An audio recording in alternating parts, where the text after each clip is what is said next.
Hello everyone, स्वागत है आपका हमारे यूट्यूब चैनल स्टडी एज में। जैसा कि आप जानते हैं कि हम 150 क्वेश्चंस कर रहे थे, उसी कड़ी में ये है सेट नंबर 3। तो चलिए स्टार्ट करते हैं। यदि एक सीधे खंबे की छाया की लंबाई खंबे की ऊंचाई की करनी 3 गुना है तो सूर्य का उन्नयन कोण क्या होगा। तो इस तरह के सवालों के लिए हमें सबसे पहले क्या करना है, एक त्रिभुज बनाना है, राइट एंगल ट्रायंगल समकोण त्रिभुज। इसका हमें कोण ज्ञात करना है। इसमें दिया गया है खंबे की छाया की लंबाई खंबे की ऊंचाई की √3 गुना है। ऊंचाई कितनी है, मान लीजिए ऊंचाई को x मान लेते हैं और छाया उसकी करनी 3 गुना हो जाएगी। तो लंबाई है x, तो छाया कितनी हो जाएगी हमारी, x करनी 3। ठीक है, तो tan थीटा का इस्तेमाल हम करेंगे क्योंकि इसमें हमें दिया है लंब। तो लंब हम इसको बोलते हैं, ये वाली रेखा लंब, और इसको हम क्या बोलते हैं, आधार। लंब और आधार हमें कौन से में मिलता है, tan थीटा में। ठीक है, आपको ये शायद पता ही होगा कि हम इसकी शॉर्टकट इस्तेमाल करते हैं LAL बटे KKA। ठीक है, तो ये होता है हमारा साइन थीटा, इसको बोलते हैं कॉस थीटा, और ये है tan थीटा। तो साइन थीटा बराबर होता है लंब बटे कर्ण, कॉस थीटा बराबर होता है आधार बटे कर्ण, और tan थीटा बराबर होता है लंब बटे आधार। तो इसमें हमें लंब और आधार दिया है, तो हम इसको लिख सकते हैं tan थीटा बराबर लंब बटे आधार। फिर फर्दर इसको सॉल्व करेंगे, tan थीटा बराबर लंब का मान क्या है x, आधार का मान है x करनी 3। x से x कैंसिल हो गया, तो tan theta equals to 1 upon करनी 3। अब करनी 3 का मान, 1 बटे करनी 3 का मान क्या होता है, आप याद करेंगे तो tan थीटा 30 का मान होता है 1 बटे करनी 3। ठीक है, तो थीटा बराबर क्या प्राप्त हो गया हमें, 30 अंश। तो ये ऑप्शन नंबर द मतलब 30 अंश इसका आंसर हो जाएगा। अगला प्रश्न है, 5 सेंटीमीटर त्रिज्या वाले एक वृत्त के बिंदु P पर स्पर्श रेखा PQ केंद्र O से जाने वाली एक रेखा से बिंदु Q पर इस प्रकार मिलती है कि OQ बराबर है 12 सेंटीमीटर और PQ की लंबाई ज्ञात करना है।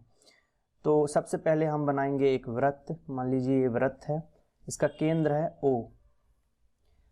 अब PQ एक स्पर्श रेखा बनाना है, तो ये PQ हमने एक स्पर्श रेखा बनाई और जिसमें कि OQ की लंबाई दी है 12 सेंटीमीटर। ठीक है, ये बनाया हमने PQ स्पर्श रेखा। OP हमारी हो जाएगी त्रिज्या, त्रिज्या की लंबाई दी है 5 सेंटीमीटर।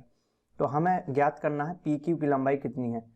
तो PQ जो स्पर्श रेखा और त्रिज्या के बीच जो कोण होता है वो कितना होता है, 90 अंश। तो हमारी ये लंब हो जाएगा, ये हो जाएगा आधार, और इस कंडीशन में ये हो गया हमारा कर्ण। तो बस पाइथागोरस प्रमेय लगा दीजिए इसमें। तो PQ का OQ का स्क्वायर मतलब कर्ण का स्क्वायर बराबर लंब का स्क्वायर क्या हो जाएगा, OP का वर्ग धन PQ का वर्ग। OQ का मान क्या है, हमें 12 सेंटीमीटर दिया है, 12 का स्क्वायर हो गया यहाँ पे। OP का मान दिया है हमारा 5 सेंटीमीटर, 5 का वर्ग कर दिया, और धन PQ का मान हमें ज्ञात करना है, तो इसको एज इट इज लिख देंगे हम। ये हो गया। अब 5 को इस साइड हम पक्षांतर कर देंगे, तो 12 का वर्ग होता है 144 माइनस 5 का वर्ग 25, 25 इस साइड आ जाएगा, तो ये हमने घटा दिया, और ये आ गया हमारा PQ का स्क्वायर।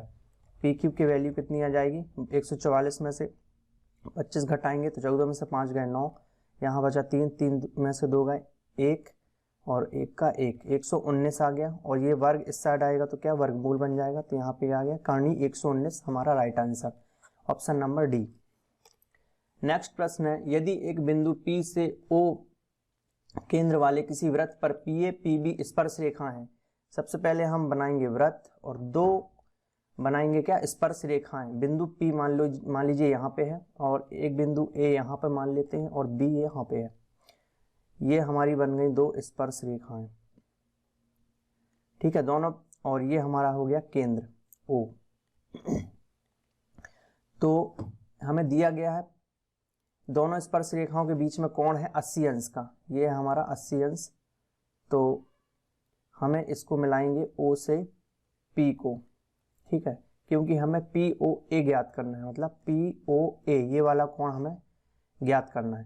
तो जैसा कि मैंने लास्ट प्रश्न में बताया था कि त्रिज्या और स्पर्श रेखा के बीच में कोण कितना होता है, 90 अंश का। तो यहाँ 90 अंश हो जाएगा और ये भी हो जाएगा 90 अंश। और आपको एक चीज और पता होगी कि चतुर्भुज के चारों कोणों का योगफल कितना होता है, 360 अंश। तो 90 90 हो गया 180 अंश। और अब इन दोनों कोणों का योगफल कितना हो जाएगा, कोण AOB धन कोण APB बराबर है 180 अंश। चूंकि APB का मान है 80 अंश, तो कोण AOB का मान कितना हो जाएगा, हमारे यहाँ पे आ गया कोण AOB इक्वल्स टू 180 माइनस 80 बराबर 100 अंश। तो ये हो गया हमारा पूरा 100 डिग्री का। लेकिन प्रश्न में पूछा गया है कोण POA, तो पूरा 100 अंश है, तो आधा कितना हो जाएगा इसका, 50 अंश। तो हमारा राइट आंसर हो गया ऑप्शन नंबर ए 50 अंश। अगला प्रश्न है कोण थीटा वाले त्रिज्या खंड के चाप की लंबाई क्या होती है। तो सबसे पहले बता दूं कि मान लीजिए हम ये वृत्त है, तो वृत्त की पूरी परिधि का सूत्र क्या होता है, परिधि ज्ञात करने का 2πr।